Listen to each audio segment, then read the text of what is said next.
and been part of, in terms of strategy level, board level, I've seen where people who got it right benefited tremendously from the partners and the corporate governance structure that they had. And then people who got it wrong, that was the reason the business failed. Not because the business didn't have a product or that the people in the business, which is the HR, like the people in the field were not good, but because governance wasn't set up properly. And so there was no proper management of the business. So today, I have the pleasure of talking to Lovetta Kesua Doche Achimandoche. Yes, one of them. So, Lovey, if you are online, please kindly turn on the video and then we can begin.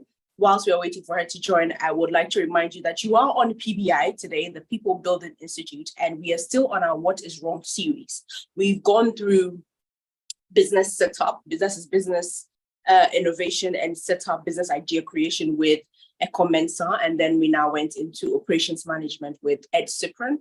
That was the last one that we've had, and we are now currently on corporate governance. From corporate governance, we'll be moving into the money finance, but for now, we will be talking about corporate governance, because if your corporate governance is not right, even if your business idea is great, even if your operation strategy is fantastic, if the corporate governance is not right, the business could fold. So, ladies and gentlemen, let's just give 2 seconds for Kesua to join in and we will begin. Hi, I'm here. Hello. And you've been leaving me to talk. I've been talking because I couldn't see your face. I'd like to hear you talk. I like to hear you talk. And I like everything you were saying. I mean, so true, Elida. So true. Yeah. Thank you. So we have the endorsement from the expert. She's already said the things I said are true. So today. So before we start, I just want to get to know who you are. So if you could tell us about your skill set and then your work experience in relation to the topic we're discussing today. Okay. So, so like Elena mentioned, my name is Lovetta. I'm a corporate governance practitioner. I've been doing this for almost 5 years now.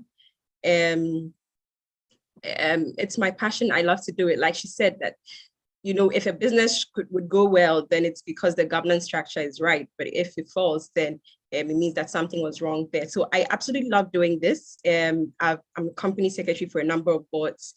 By that, I mean that I offer governance advice to a number of boards locally, internationally, and I've seen the progress it's given them so far. So I'd love to share my knowledge with you. That's why I'm here. Thank you so much. I am going to dive straight in because even though a lot of people like to think of corporate governance after, like, maybe when they're applying for a grant or they're going for funding, then they want to think about corporate governance. I believe it is one of the discussions you should have in the business idea creation stage. So what types of business vessels do we have in general, but then specifically in Ghana? What kind of business vessels do we have in terms of what businesses can an entrepreneur or a group of entrepreneurs open? Okay, all right, that's great. So like you were saying, specifically in Ghana, because every jurisdiction has their business structures or options that entrepreneurs could go for. But home in Ghana, there are the sole proprietorships, that's the one-man business, as some call it. There are also the incorporated entities. Incorporated entities could either be companies or NGOs. The difference is that one is limited by shares and the other is limited by guarantee. And there are also partnerships as well. And these are quite the common ones that we have in Ghana now. The most common, of course, would be the sole proprietorship, followed by the incorporated entities. Okay, thank you. Because I have heard about this and I've seen this also in one of the discussions I've had. Special purpose vehicles, are they a business or what are they? So special purpose vehicles, SPVs. So if you hear me say SPVs, that's what I mean. They could be incorporated as a company, as limited by shares, right? But they are incorporated purposely for a particular maybe to implement a project. Usually they are for projects like that, where you have maybe a private partner and a public partner come together, and then they they establish this business or incorporate this company for a project. Then post-project, the business is dissolved. Oh, okay. Okay. So if I recap, we have the sole proprietorship, which is one person, and then the limited liability, which is different entities. And it could be limited, or can it be one person owned by one person? Yes. Okay. So let me tell you the difference between the sole proprietors and then the registered companies or incorporated entities. So sole proprietors is simply registration of business name. That one, the law just leaves you to register a business name that is attached to yourself. So there is no separate identity from the personality or the person and then the business, right? So if, for instance, you take the registration of business name certificate, you see that the TIN tax identification number of the company is same as the individual who registered the business name. So the liability falls on the individual, right? But if you have an incorporated entity, then it means that you have registered a separate legal person, right?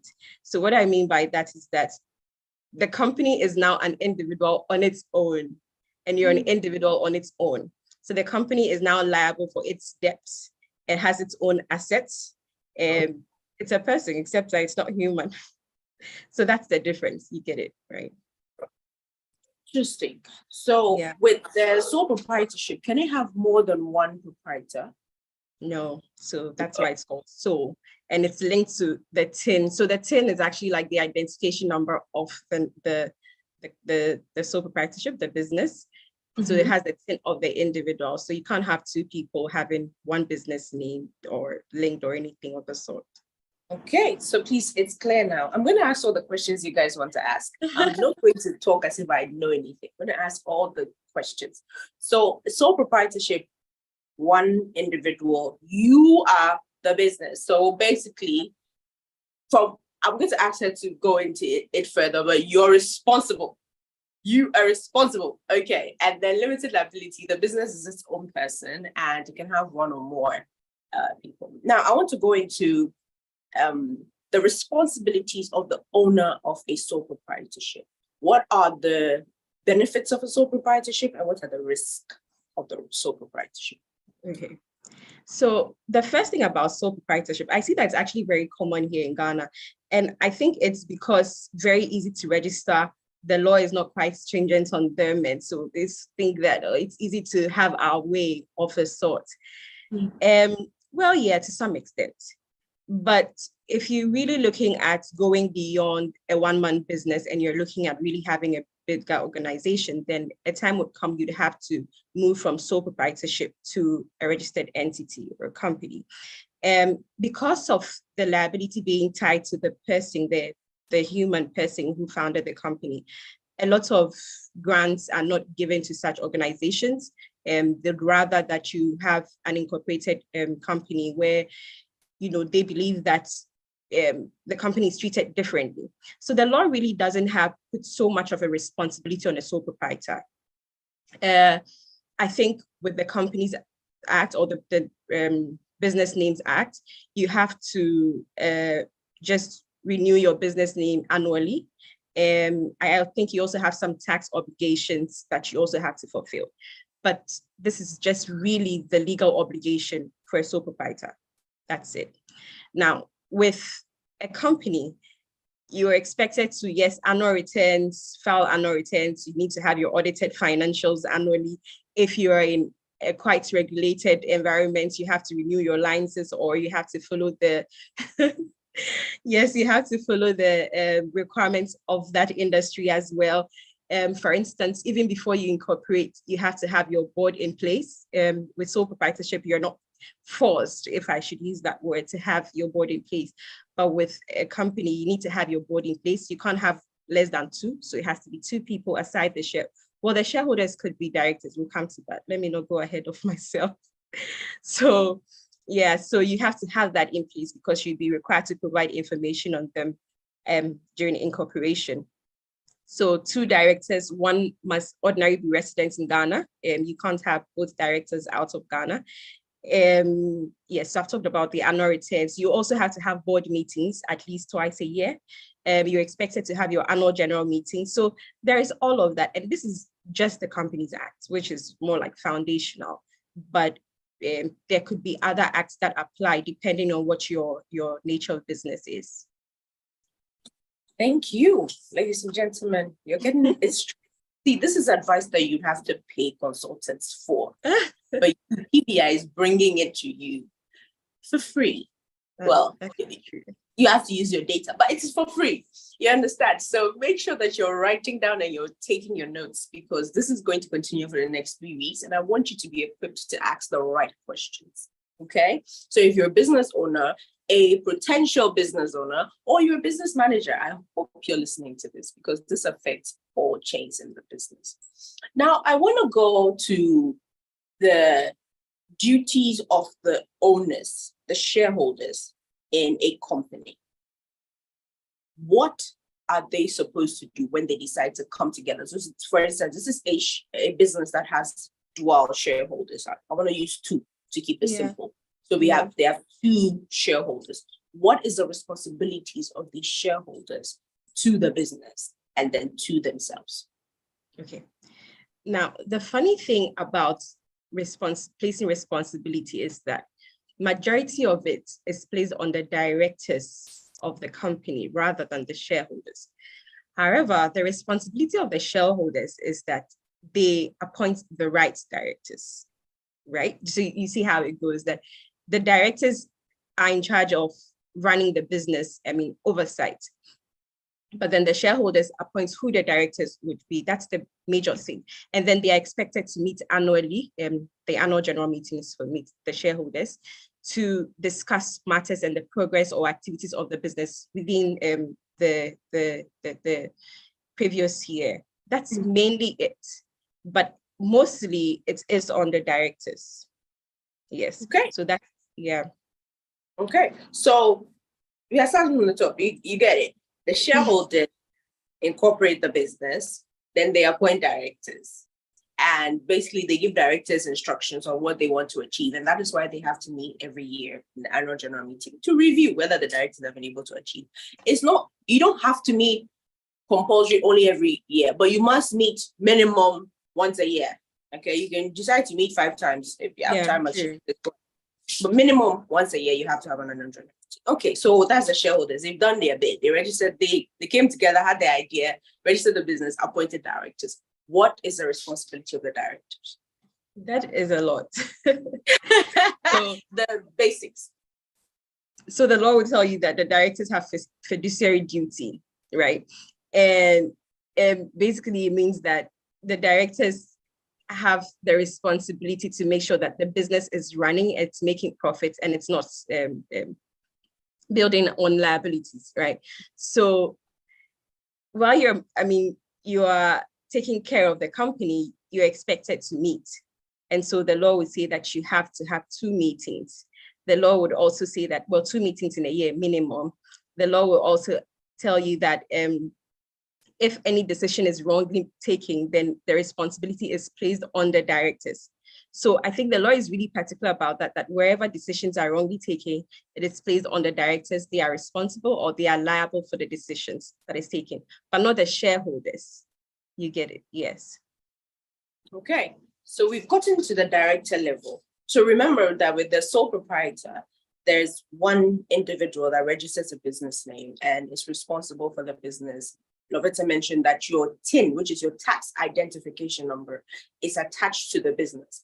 But with a limited liability company or a company, the TIN is assigned to the business. The business has its own TIN separate from the shareholders of the business. She also mentioned that the shareholders or shareholder of the business appoints the directors, and then the directors are responsible for running the business successfully and making sure that the business is not taking on too much liability, like she mentioned. So this is where we've gotten to so far.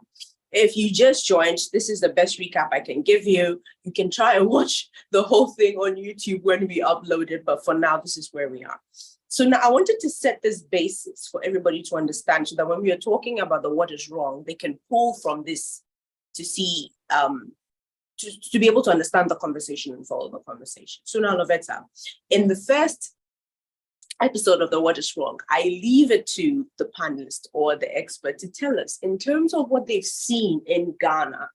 Because I know because this is law, we have to stay in jurisdiction. So in terms of what you've seen in Ghana, what are some of the things that goes wrong with business governance in this country that brings potentially successful businesses down? Okay. All right. So because I knew I was going to do this, I actually put down some diagrams because I'm going to present like 3 scenarios that I think are very common that I've seen, right? And then for each of these, we are going to together break down what the structure is and what could be wrong, okay? So the first one, assume you have company ABC, right? And you have 2 shareholders. So they are sort of partners, shareholder 1, shareholder 2. Now, shareholder 1 is a director. Shareholder 2 is also a director. Shareholder 1 is also the CEO of the company. So now it's come down to employee. And then shareholder 2 is also the managing director. And then they have a general manager. Ellie, you see where it's going, right? I know from your experience, you have an idea. So now 2 individuals at the top, right from shareholding to director level to employee level, the same people. And then they just have a +1 who is a general manager. Now, even beneath general manager, there are heads of departments, right? About 3, assuming. And where we have the people in different departments, there is also a multiple role where they sort of play in 2 departments. Do you see? So there is this scenario. There is also another scenario where you have, say, let's say XYZ, right? And then it's also 2 shareholders here, which is mostly the case, shareholder 1, shareholder 2. Shareholder 1 has majority shares. And the same shareholder 1 is on the board and is also chair of the board. And then shareholder 2 is the company secretary of the board. Then they have a +1 on the board. So it's 3rd director. Shareholder 1, who is majority shareholder and board chair, is also chief executive officer. And then shareholder 2, who is company secretary, is chief operating officer. So there's this scenario. Confusion all over, right? So there's this scenario as well. Now, another very common one is the husband and wife business. Husband and wife shareholders. Husband and wife. They are also board chair and company secretary. And then they employ people randomly. They probably don't even have heads of departments running. All these 3 have some things in common. I know that Ellie is the one asking the questions, but from the reactions on her face, I'd rather want to ask this one. Ellie, what do you think could be wrong with these scenarios? From past experience, and I'm not saying this from a book, I'm not saying this from what I've read, from past experience, accountability Exactly is going to go to the dogs, because where you have shareholders separate from directors, directors can't make excuses. But if I'm the shareholder and the director, I don't need to explain to myself, I know that the business is not going well. Instead of doing my best to make sure that by the time I go to the AGM, I don't go and give excuses. I just act, we know what is going on. So for me, it's accountability. And then in the other scenario where majority shareholder was CEO and minority was COO, ego. When money enters, when they start making money, ego. Yeah. And I feel sorry for whoever is the company secretary in that majority or minority CEO and COO. It's going to be a very board meeting. And the husband and wife one, please, I don't have experience, but I can understand from what happens in individual businesses that, okay, when fight comes, we will see it in the company. You know, that's where the board meeting becomes pillow talks. I mean, they would have the board meeting like 9 p.m. on their beds. And yeah, they've had a board meeting. What can you say?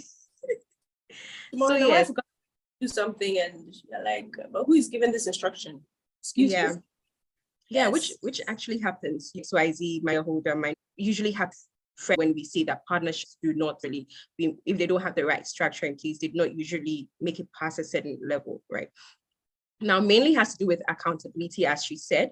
And then sometimes companies like this don't even hold their AGMs because there's nobody to report to. They report to themselves and they themselves are making the decisions. So now there is an overload of, should I say, interests of a particular stakeholder.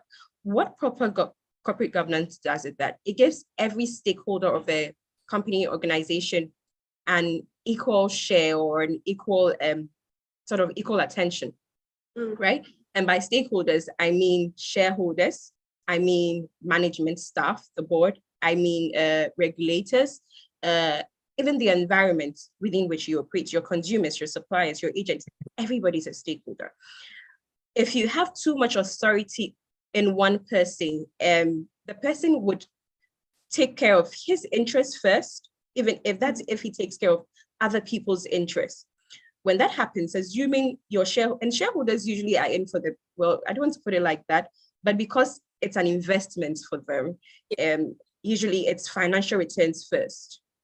But you need, yes, but you need other people who are independent and probably have experience in the business. Maybe it's a fintech and they have a fintech experience. They don't have any monetary ties necessarily. They are not investors, but they know how a fintech consumer reacts to certain changes. And so you need the advice on the board, right? You don't have all these people on the board, but you only have people whose first interest is financial gains. It means that they might have a lot of blind spots when it comes to taking care of consumers. Not intentional, because everybody really wants the money and they want to make the business produce a lot of money or churn in a lot of money, but because they have a lot of blind spots in that area, gradually you lose your consumers. And what happens in a few years? I mean, the business goes down and you can't do anything about it. Maybe you have to start another one, picking up from your lessons or something. But usually this is the case, that it's very common. And we have a lot of fights we have to settle. Some goes to courts, others, the company secretary, we bear the cross. We have to find a way to sort of restructure the board. Sometimes we have clients come to us and they already have such challenges and we have to find a way to do board setup and all of that for them. Trying to now have constitutions or board charters or policies in place, all these elements and to make sure that it works for them. But from my experience, back to your question, this has really been the common mistake, or what is really wrong with companies in Ghana. Oh, see, you said everything I needed to hear, and I hope you are listening, because I don't want to give too much away because we have the question and answer section next week, but there's, those situations where somebody wants to start a business, maybe like you said, let me use a fintech example. They're a financial person, they're a chartered accountant, and they want to do a fintech. They have an idea, but they can't do the tech part, right? So they go and get a software developer, and instead of paying the software developer his money, they offer him shares. You don't know this person and how they react when money is involved. And then the negative part comes when one person is the one funding the business and the other person is they have shares because they have sweat equity. And there's no definition of what the sweat actually is and what happens when we need to recapitalize and all. Let me not become technical, but these are some of the things that I'm very glad you mentioned, those three scenarios, because accountability is important and separation of roles. Oh, it's very, very important for all of us. Please. If we are starting a company, separate the roles. But the question I would like to ask is, how do we set up the board? Is there any guidelines in terms of board setup, like any specific rules that you would need on a board that people should look out for when they're setting up a board? Yeah. So I'll try to generalize it in answering this: pre-incorporation, post-incorporation, generally when you are trying to set up a board, a 2-member or 5-member, any member board. First, you have to go by what the Act says. So the Act actually has a criteria for who can be a director. The Act will tell you that the person must not have been found liable in the past 5 years for any insolvency or anything of the sort. The person must be of sound mind. The person must be 18 years and above, and a host of other things that you're expected to go by. So that's the basic thing.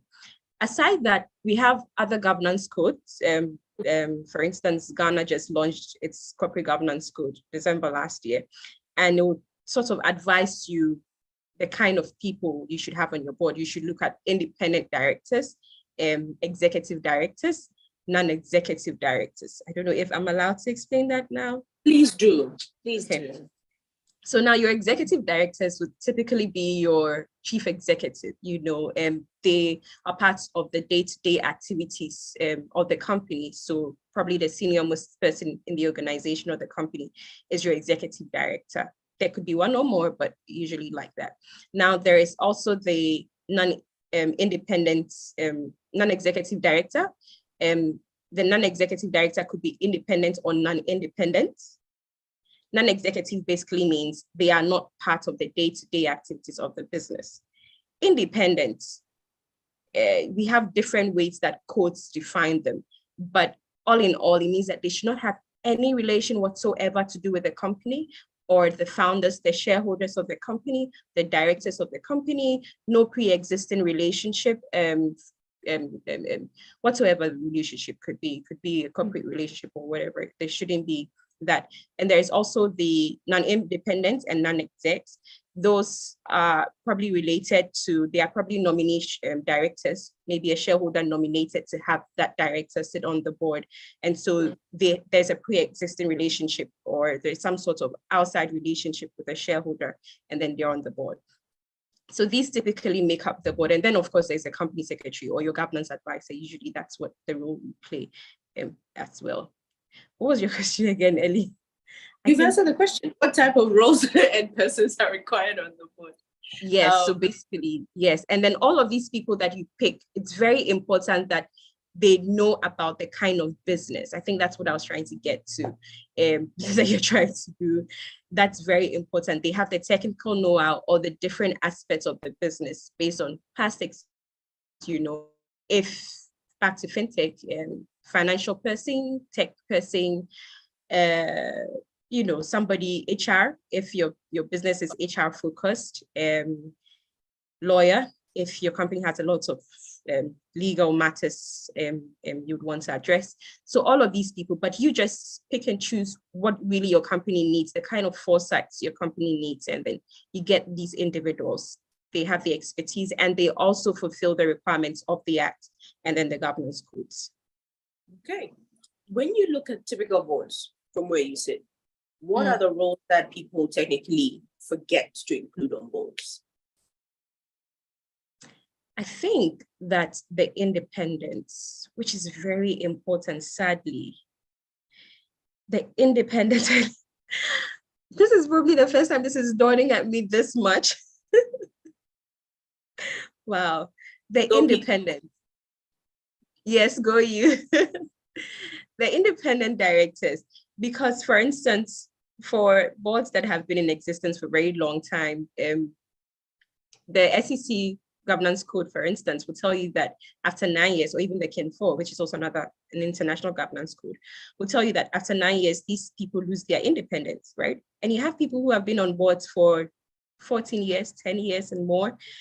They have formed, they have formed that kind of relationship with the board to the extent that now it's home, if I should call it. There's no more independence. There are also those that they are related, how family and friends come to play a lot in our local businesses. They are related to the company or to the founder or to the shareholder in a lot of ways. And so the independence really is it for me. I think it's missing, and it's very important because the person is able to bring in a new perspective to the board, which wasn't pre-existing.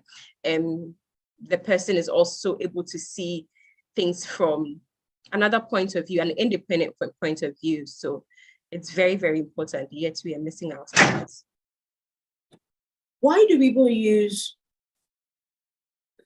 minority shareholders, even majority shareholders as board secretary?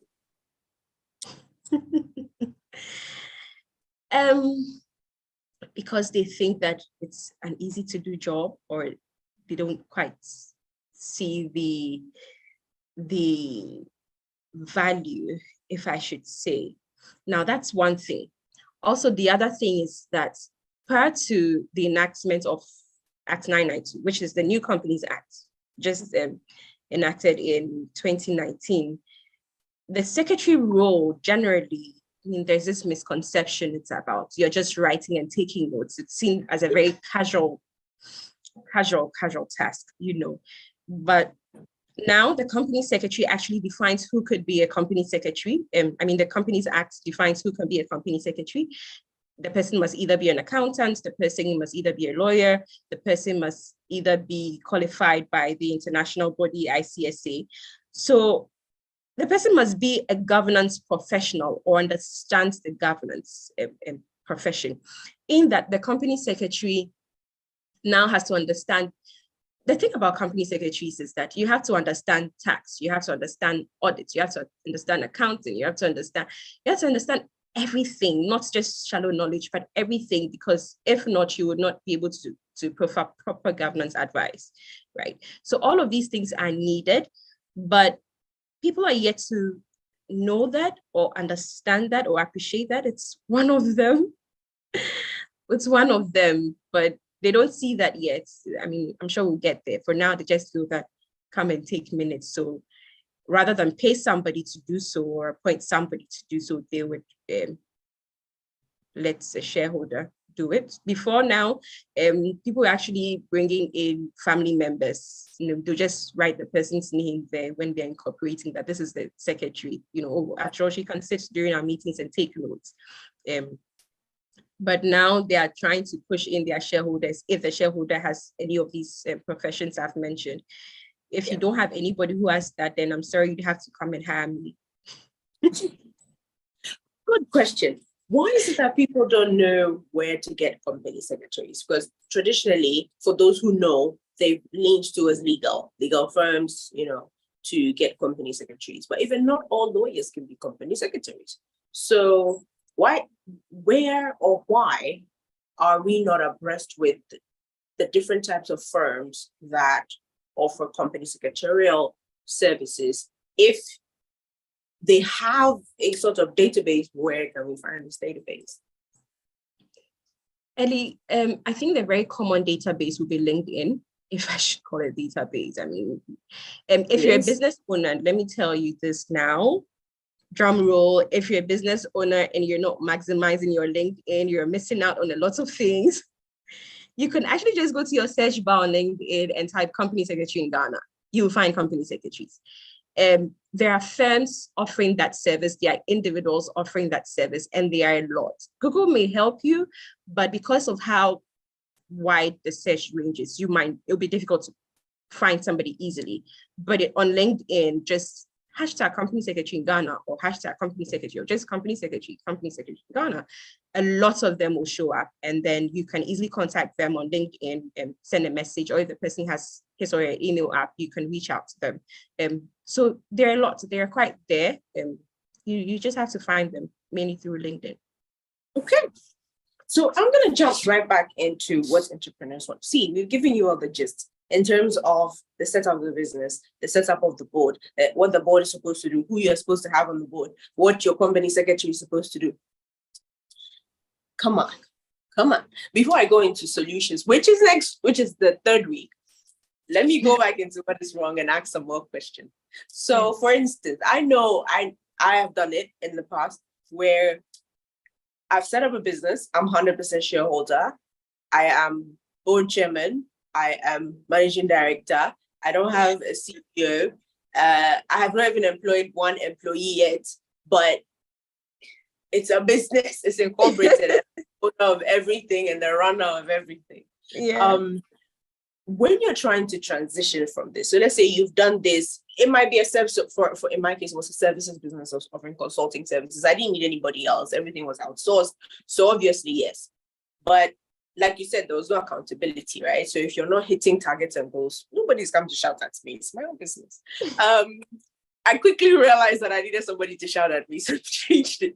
But which is very important, right? We shy away from it, but we all need somebody to shout at us once in a while. I mean, individuals have mentors and co-advisors, personal advisors, and mother figure, father figure. So your business needs that. And in the beginning, you recall I said that the business is now an individual on its own, and that's how the law sees it. So give your individual parents of a sort by giving your individual boards. Exactly. Yeah. So, for instance, you're in this situation. What are the things that can go wrong if you stay in this situation for too long? That is, only shareholder, board chairman, CEO, MD, and the rest of the business, just everything depends on you. What are the things that can go wrong? Let's not address how to solve them, but what can go wrong?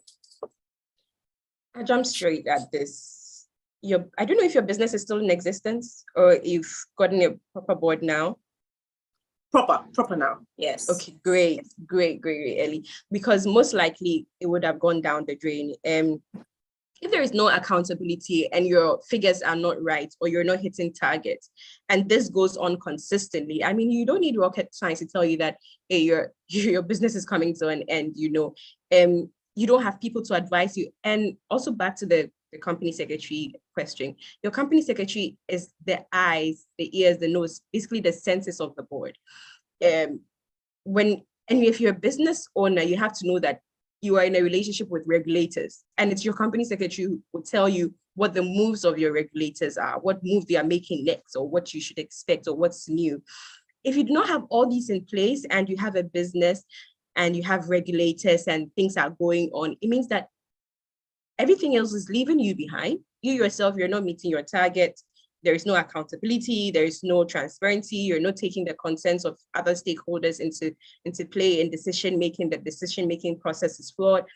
Everything is wrong here. I mean, as I've mentioned, transparency, decision making, business regulator relationships, everything, nothing is actually working. And then you're not also meeting the needs of your consumers or really solving the problems you're supposed to solve adequately, then of course, I mean, it's most likely you won't survive it until you change the way things are.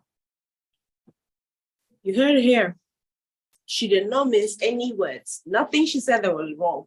In fact, nothing she said that was a half truth. Everything was the whole truth. Because I tell you, if I tell you that I had to write to GRA to suspend the business because I was not on it. And unfortunately, it was also a side hustle. So imagine you have a full-time and this is a side hustle, and then you don't even have anybody that is checking your back or hounding you for results. Yeah, I went through that. I admit wholeheartedly, I did it. It was wrong. I've learned my lesson. And I changed. So we have about 20 minutes. And I don't have any more questions. So I'm going to leave the floor for you. And there's no questions in the chat box, but I'm going to leave the floor for you that if, for instance, you were at a conference seminar and there is different types of entrepreneurs available. We have the sole proprietorships that have the enterprises that they're running. They're basically offering quick services or selling goods. And then we have limited liability businesses, startups, either in any of these startups, they are in year 1, year 2, year 3, year 5. They're still startups at this point because revenue hasn't grown yet. And then we have SMEs who are a little bit established, and they might even have some sort of board, but it's pseudo, they don't meet that often, and there's one shareholder that runs everything.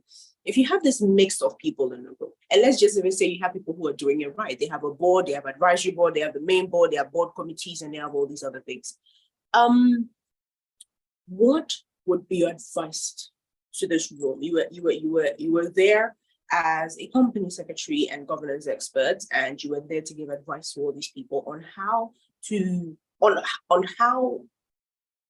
what they can be doing wrong in their governance structure that is affecting their business's ability to succeed. What would you say? Okay, so many answers to this question, and I'm trying to make sure I cover it all. The first thing is that we all have to know that corporate governance is not set in stone. in as much as the law has its requirements, the law's requirements are actually very basic so that everybody is able to comply with it. So they can tell you basically that your director shouldn't be less than 18 years old, should be of sound mind, which are all basic things, So the law is sort of an open umbrella trying to allow everybody in. So that first should let you know that it is not set in stone. Secondly, the courts give us guidelines so they are very wide scope. They do not force anything down your throat. So this is my first advice, is that structure your governance in a way that the company can handle. Every company at its stage has its own governance setup. Don't think that because they say corporate governance you have to have 2 board meetings or AGM or blah, blah, blah. So it's like you're already scared from the onset, right? And I think that that's actually the reason a lot of business owners start off as sole proprietors, because they feel like, what, especially for you, I think you actually did well, to have a side hustle that was an incorporated entity, because many people would easily go for sole proprietorship. But even as a sole proprietor, there's a way you can have a board, in as much as it's not required by the law. Governance codes give guidelines and advice for that. So now I'll quickly go over an advisory board, right? So there's a difference between board of directors and then the advisory board. The advisory board is informal, as in there is no legal liability. Unlike the board of directors, where if anything goes wrong with the company, you're to blame, you're taken to court, what's not. But with the advisory board, it's your own set of just trusted people.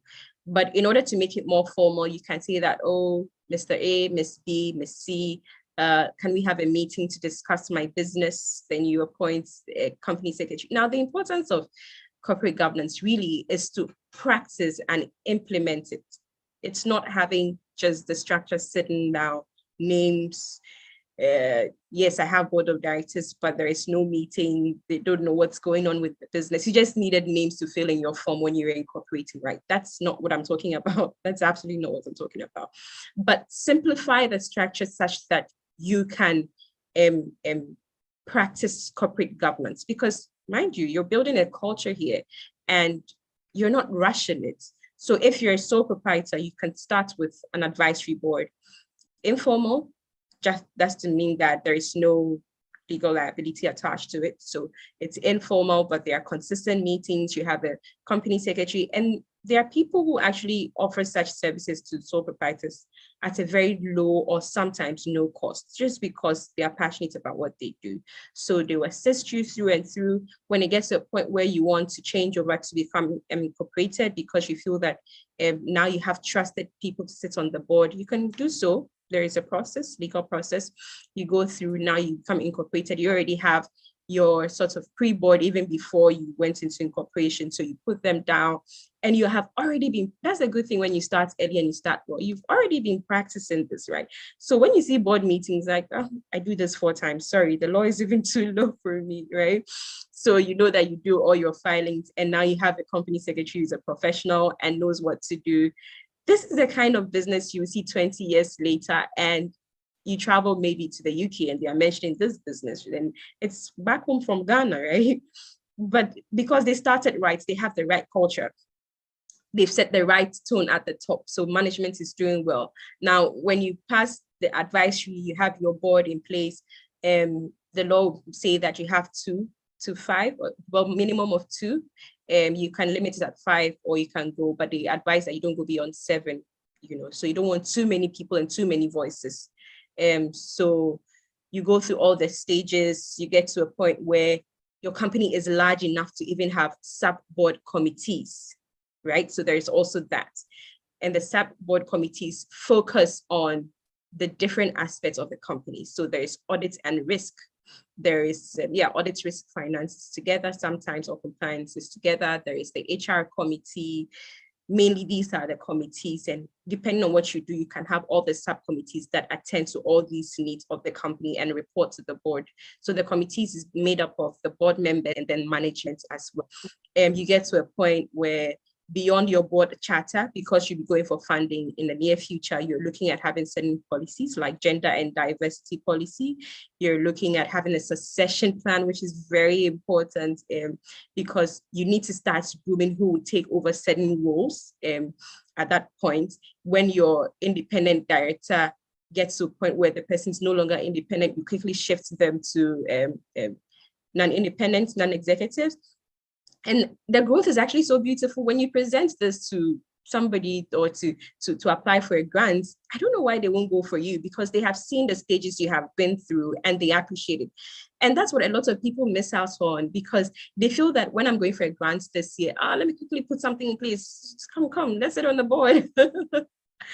I tell you, you will be researched into 2 years, 5 years, 10 years ago and realize that, no, we can't really trust this, because a few years down the line, there was non-compliance on this matter and that matter, and you can't answer to it.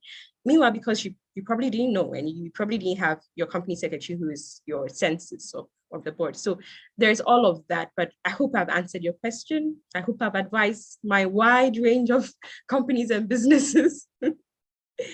You have. And somehow, now that we have 7 minutes left, Richmond wants to ask 3 questions. Richmond, why? Richmond, why? Richmond, thank you. I appreciate the question. The first one was, Richmond, this one, you can watch it in the rerun. And it says to quickly go over the components of the board of directors. That's the first one. And then the second one was he was making, I think he was summarizing something you said. He says, so it means that the sole proprietor should start with a board of advisors before they can get the board of directors. I don't think that's what she said, but she'll clarify. And then the last one, or the second one, he says, is at what point should a person move from board of advisors to board of directors? I think still referring to the sole proprietors. Yeah. So what I was trying to say with the advisory board and then the actual board of directors is, now when you're incorporated, you're expected to have board of directors. The law requires that. So the law is not looking at having an advisory board. It doesn't work like that. So you have to make sure that you have your board and they are working. Right. Now, the advisory board is advised for, in as much as it's not required by law, mind you, it's advised for sole proprietors. Because definitely you have a business ongoing and you want strategic leadership for the business and guidance for the business. So you set up an informal board. They don't have any legal obligations because it's not required by law. I don't know if there could be an agreement between the individuals. We'd have to look into that further. But generally, sole proprietors are advised to have the advisory board until they are able to transition, or they want to transition to incorporated companies. You have to go through a legal process, cancel the business name, incorporate, all of that. It's not for here.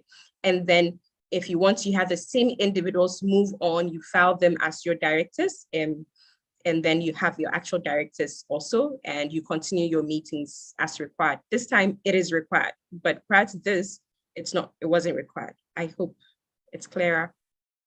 I believe so. So. I have one question that we did a recap. For oil and gas, my regulator is the National Petroleum Authority. For businesses in general, who is your direct regulator? Who are you dealing with for incorporation, filings, and all those things?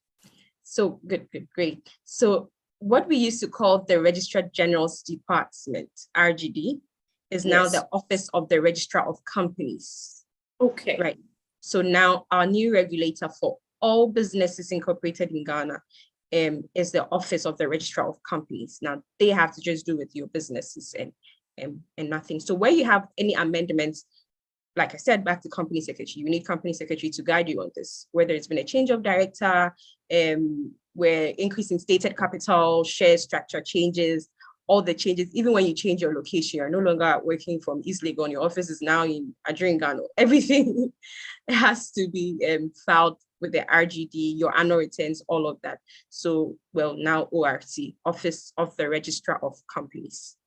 Okay, so we have a little bit over 5 minutes left, and we're going to do a recap of what is wrong. We started the conversation on even what is business in Ghana and what types of businesses are available in Ghana. And then we moved on to how do you set up these types of businesses in Ghana? And then we went on to the governance structures, initial governance structures of these businesses.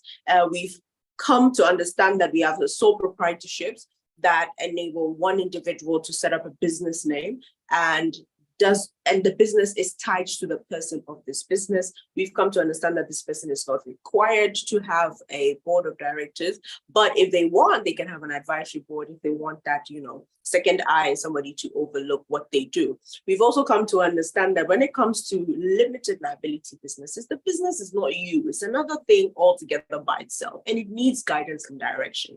And to enable you to have accountability, you are supposed to have a board of directors, which is required by law, minimum of 2, maximum of 7, which is advised.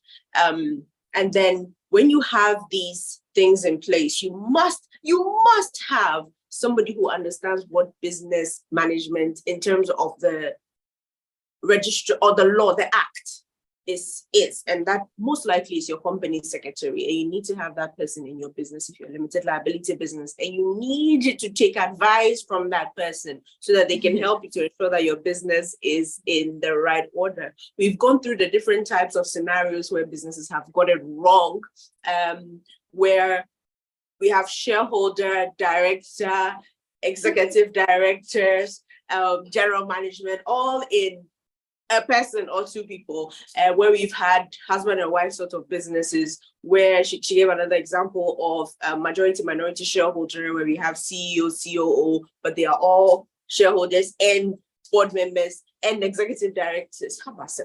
So we had these examples, and from all that we've discussed today, we found out that the lack of company secretaries in limited liability businesses is a big problem in Ghana, because the businesses are not getting the right advice on how to manage their governance properly. We found out that a lack of knowledge in terms of what is required when it comes to setting up of boards and how boards are run is a big problem in Ghana when it comes to managing businesses, and also the fact that it will also be a problem when you are looking for external funding, because people need to be able to trust you and your board that you're able to stick to plans. And it's not something you can do in 6 months, you know what I'm saying? And then lastly, we were able to find out that you can find company secretaries, and LinkedIn is your best friend. Next week, please, all the questions you had, Richmond, thank you for sharing the questions with us today, but go and watch this again and gather all the questions from your personal experiences. I shared mine with you. Nobody's perfect when it comes to company management, because it seems like a lot of work, right? It seems like a lot of work. And then it also seems like it's expensive to get other people in the business, because nobody's time is for free. But it's also, I can tell you from personal experience, it's even more expensive not to do these things, right? The money you'll lose, it's better you don't start the business. Don't do it until you're ready. But get all your questions together. Next week is going to be rapid fire questions. We're not even going to let her tell us what is wrong. We're just going to be asking her all the questions that she would have charged us for. We're going to ask it for free. Make sure you have questions ready. And then we'll answer that next week. And the final session, if you don't want to do the question and answer, the final session, which is the summary and the advice, the proper advice, is going to be in the 3rd week, where we're going to take all of it from Lobetta. And I think that'll be on the 31st. We're going to take all of this from her. She's going to give us the updates on what to do when you're setting up a business properly, how to set it up properly with all the structures, who's supposed to be on your board and all of this other stuff. So as I'm rounding up and I'm jetting off and I'm letting Lovetta go before you go squeeze the life out of her. Thank you so much for joining us today and for being so insightful. It was such a great conversation. The questions were just running out of me, and we were out of questions in like 30 minutes. The kind of people I want to be talking to. And Richmond, thank you for being so engaging. Anna Sapeng, thank you for being so engaging. Everybody that was engaging, thank you so much. And Lovetta, I'll see you next week. Sure. Is Kofi around, or does he want to say a few words, or that is he's left me to myself? And it's like he's left me to myself. Okay, big man. Thank you so much, guys. Until next week, it's been PBI, and we'll catch you same time next week, same Same Zoom details. Don't miss it with Lovetta Juman. Okay, guys. Thank Bye. you. Thanks. Bye. Bye, everyone.